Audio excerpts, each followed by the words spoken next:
মুহতারাম, কিস্তি নিয়েছিলাম, এই কিস্তির টাকা এখনও শোধ করতে পারি নাই। আর আরেকজনের কাছ থেকে 20,000 টাকার হাওলাত নিয়েছিলাম। কারণ আমি তো ঋণগ্রস্ত, কিভাবে আমি কোরবানি দেব? আমার কি ঋণ পরিশোধ করা জরুরি নাকি কোরবানি দেওয়া জরুরি? খুব ইম্পর্ট্যান্ট একটি বিষয়। ঋণগ্রস্ত ব্যক্তি বাংলাদেশে কয়েক শ্রেণীর আছে, খেয়াল করেন।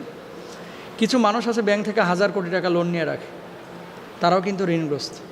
কিছু লোক আছে গ্রামগঞ্জের কিস্তি নিয়ে রাখে, তারাও ঋণগ্রস্ত। আবার কিছু মানুষ পাবেন যে মানুষগুলো নিজের আপন আত্মীয় স্বজনের কাছ থেকে ঋণ নিয়ে রাখে, তারাও কিন্তু ঋণগ্রস্ত। এবার আসেন, ঋণগ্রস্ত ব্যক্তি যিনি 1,000 কোটি টাকা ঋণ নিয়ে রেখেছেন ব্যাংক থেকে, উনি যদি এখন চিন্তা করে, আমি নাম বললাম না, বাংলাদেশে অনেক কোটিপতিকে আপনারা চিনেন, এখন অমুক গ্রুপ অফ ইন্ডাস্ট্রির মালিক যদি মানে এটা বলে যে আমি তো ব্যাংক থেকে 1,000 কোটি টাকার লোন নিয়ে রেখেছি, আমি তো ঋণগ্রস্ত, আমি কোরবানি দেব না। সুযোগ আছে? সুযোগ নেই। কেন? 1,000 কোটি টাকার ঋণ পরিশোধ করে এরা আবার নেবে, এভাবেই কিন্তু মানুষের টাকা দিয়ে তারা ব্যবসা বাণিজ্য করে। তাহলে কি করতে হবে? যে মাসে যত টাকা কিস্তি, অর্থাৎ প্রতি মাসে আপনি 50 কোটি টাকা লোন শোধ করেন, ওই 50 কোটি টাকা আপনি আলাদা করেন।